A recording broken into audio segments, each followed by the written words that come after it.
Welcome to Raghavan naturopathy. आज बात करेंगे ब्रेन की बहुत सारी बीमारी है इसके बारे में कि लोग बिल्कुल से अनजान हैं और जिनको वो बीमारी हो जाती है वो फिर जिस डॉक्टर के पास जाते हैं वो सिर्फ उसका लक्षणों का उपचार करके टाइम पास करते हैं। उस बीमारी में नाम है पार्किंसन डिजीज, फिर अल्जाइमर डिजीज है, फिर बहुत आदमी को डिप्रेशन और मैनिया होता है, डिप्रेशन में रहते हैं बहुत आदमी, और डिप्रेशन में रहते रहते बाद में उसको मल्टीपल साइकोलॉजिकल प्रॉब्लम हो जाता है। बाद में पता चलता है कि इसको अल्जाइमर डिजीज डिमेंशिया हो गया।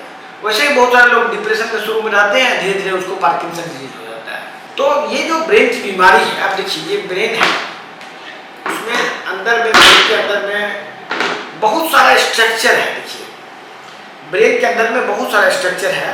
ज़्यादातर ब्रेन का पार्ट जो है ये आपको थिंकिंग का काम करता है और ये आदमी को कॉन्शियस जो इंटेलेक्ट जिसको बोलते हैं, इंटेलेक्ट जो है, ये ज़्यादातर ग्रे मैटर जो है आदमी को इंटेलेक्ट प्रोवाइड करता है। मतलब आदमी सोचता कैसे है और कैसे वो अलग अलग चीज़ को प्रोसेस करता है, उसके लिए ज़्यादातर पार्ट ऑफ ब्रेन बना हुआ है। और बाकी जो सोमेटिक फंक्शन है जिससे आदमी चलता है फिरता है, वो नीचे वाले पार्ट का ब्रेन है, ब्रेन का पार्ट है जिसको ये बोलते हैं, ये मतलब सेरेब्रल एक्सिस बोलते हैं इसको, और ये पीछे वाला सेरेबेलम है।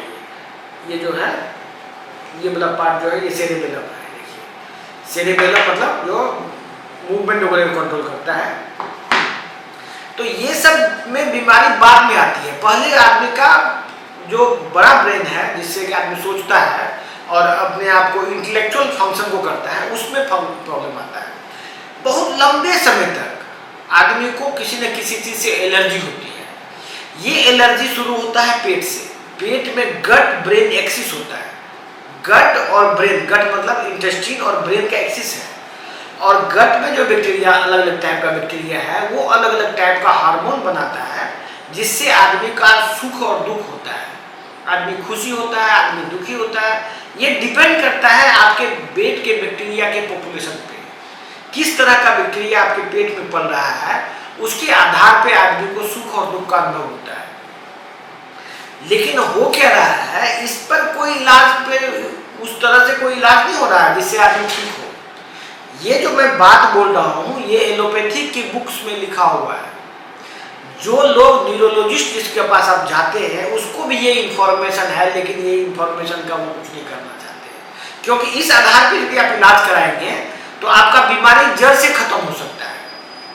क्योंकि बीमारी का वजह यही है, बीमारी चाहे अल्जाइमर हो चाहे पार्किंसन डिजीज हो, ये बेसिकली मेटाबॉलिक डिसफंक्शन है। मेटाबॉलिक डिसफंक्शन मतलब हुआ कि आपका जो सेल है उसका जो माइटोकॉन्ड्रिया है उसके सिस्टम को बदलने से अलग अलग टाइप का न्यूरोट्रांसमीटर के केमिकल के बैलेंस को अप और डाउन किया जा सकता है, जो कि आपको पार्किंसन डिजीज में होता है। पार्किंसन डिजीज में क्या बोलते हैं, डोपामिन की कमी हो गई या डोपामिन का एक्सेस हो गया। तो डोपामिन भी जो है आपका रेस्पिरेटरी साइकिल जो होता है, जो कि माइटोकॉन्ड्रिया में होता है, वहीं से उसी के एंजाइम्स के डिफरेंस से अलग अलग टाइप का न्यूरोट्रांसमीटर जिसमें डोपामिन भी है, गाबापेंटिन है और भी हार्मोन्स है, उन सभी का कंट्रोल उसी से रिलेटेड है।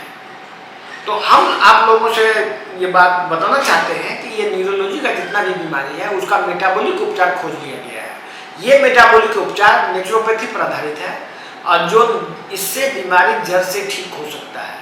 लोग बेवजह लाइफ लॉन्ग डिप्रेशन का शिकार रहते हैं, बहुत आदमी सुसाइड कर लेते हैं और फिर उसका इलाज कुछ नहीं होता, वो कुछ गोली खाते हैं जिससे कुछ फर्क नहीं पड़ता, उसके लाइफ में फर्क नहीं पड़ता है, क्वालिटी ऑफ लाइफ इंप्रूव नहीं होता है, उससे वो बस सोया रहता है और टाइम पास होता रहता है। इसीलिए आप लोगों से ये आग्रह है कि इस वीडियो को ज़्यादा से ज़्यादा लोगों तक शेयर कीजिए जिससे कि वो इस गलतफहमी से निकल सके कि ये बीमारी भी ठीक हो सके।